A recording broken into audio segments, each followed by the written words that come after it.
Okay, ladies, well, what I'm hearing y'all say is that environmental factors that surround you is what ties in with your depression. So we need to recognize those factors so that we can counteract those. So we were talking about tactics on what helps y'all, what helps each one of y'all to not be depressed. So anybody have any thoughts on that? I'm a single mom, and I own some real property, and got a lot going on, and been going through a lot of financial stress, a lot going on, and you know what? I got connected to some books from Karen Kingsbury, and it's series and series and series, and it has helped me so much. It puts me in a different world. They quote scripture in it all the way through, and it makes you feel how lucky you are to really just have the little problems I have. Right. So, I mean, I think I've already read about 17 books, and they're just, like, I don't have a home, you know, people at home to take care of. It's just me, so I had more time to read. Right. But it's really... Well, what I'm hearing you say is that puts you away from that, gets you away from the problems for a while so that and you can just relax. get involved in these, and they're That's great. spiritual, and they help soothe your soul. And That is plus, so take great. you on a little mini vacation away from everything. Okay, well, we talked about how negative self-talk affects us. And I have some folders I want to give to y'all. And inside the folder is a sheet that, well, get those, you need a pen. I'll give you a pen here. Yeah, that's your folder that has a sheet in there that gives some examples of negative self-talk. There are so many things that surround us that can cause depression. But for instance, when I was leaving the parking lot yesterday, I looked in the rearview mirror and I said, "Oh my gosh, you look so ugly." So I thought, you know, that is an example of negative self-talk. And so there's some examples in here that I want you to take home and just kind of look over for later. But we're going to do an activity just to see how events can play in and how we can interpret these events to be the cause of our stress and our depression, when actually it's our emotions and it's our negative self-talk that is doing that. And so what I have here is, I have on this piece of paper, I have angry and I have depressed. And I want you to, if you can, think of one angry event or one angry or depressed event that has happened to you that you can recall on, and you can write it down on here, and then we'll talk about that. Let me start. Yeah, you can do it on with this if you want to. I don't think that'll show up.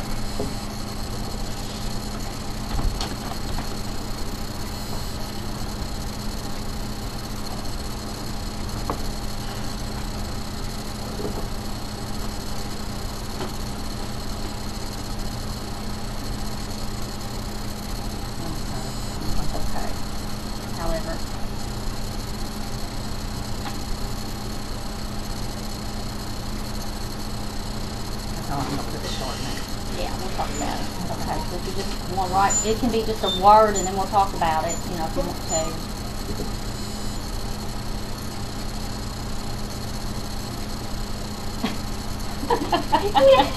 See, I don't think you had to put the number down, but that's... Oh, gosh.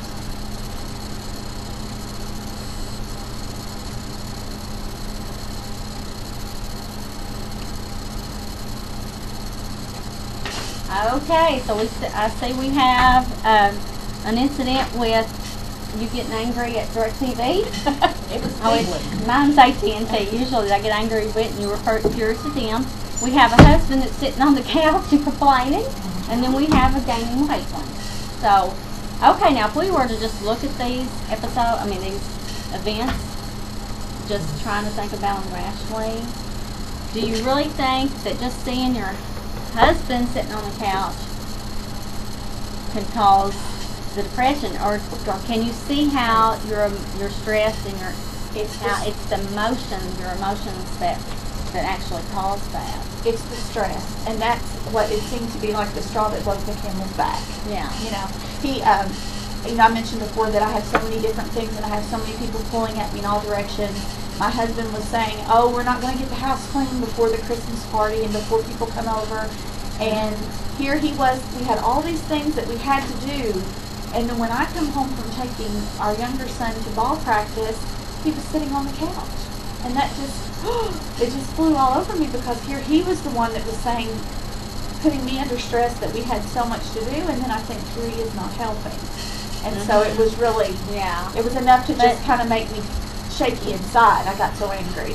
But if you didn't have all the other things around you tying in with that, Right. seeing him just sitting on the couch really is not the problem. Right. It's what's inside of us Right. and what our brain is thinking to that. So let's talk about your DirecTV incident. Well, to make it Understand that. short, I had had an accident that day, and the emergency room had gave me some pills that had made me sick. And I was laying on the bed and trying to watch TV to get through this sickness, and all my TVs in my whole house went out. So I just had a long hour and a half argument with DirecTV, and I believe I just can't even tell you how upset I got. And it upset me. I had a messed up thumb, and they were having me move all the TVs in my house and look for a black box to see if the green light was on the black box. And then they couldn't get a hold of a local person. And it just was bad night. That is aggravating. I was really Understand. stressed out and sick and aggravating. about ready to blow. But I know it's probably silly, but that did happen to me. No. But if you had, let's think about the things that were surrounding it. Also, your accident and all the other factors. Earlier that day, my It may not phone have got affected wet. you I that had to way. go get another phone. My thumb got Bless caught your in the heart. blower. The car broke, and then that was just at the end of the day.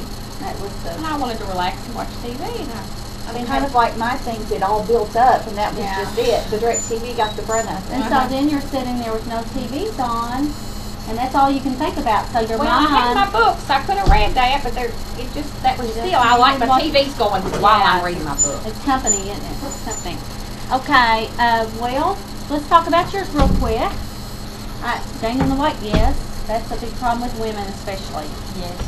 I had spoke, earlier, about my husband, having the accident and becoming disabled. And, we have, a lot of problems, with our marriage and just with life in general. And I think I've, turned to food for comfort.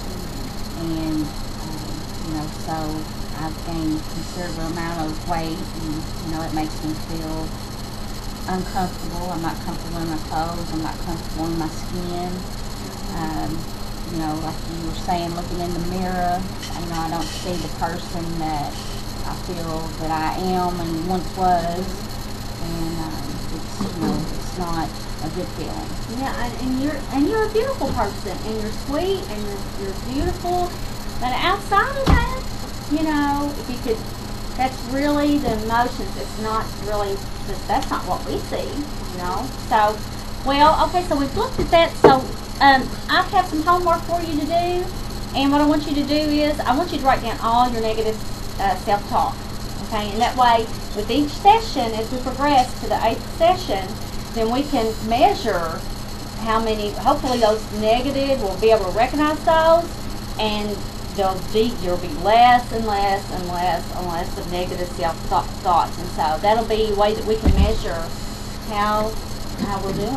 And hopefully by the end of the sessions, there will be no negative self-talk, or you'll at least know how to counteract that with some positive thoughts. So I've got your homework to do, so how's that sound? Well, I think Sound it good? helps being with other people to Oh, talk it about does. it, to make sure it's I think not so sound too. so bad, or Maybe we could even start walking together or something. That would give me some extra time, That is great.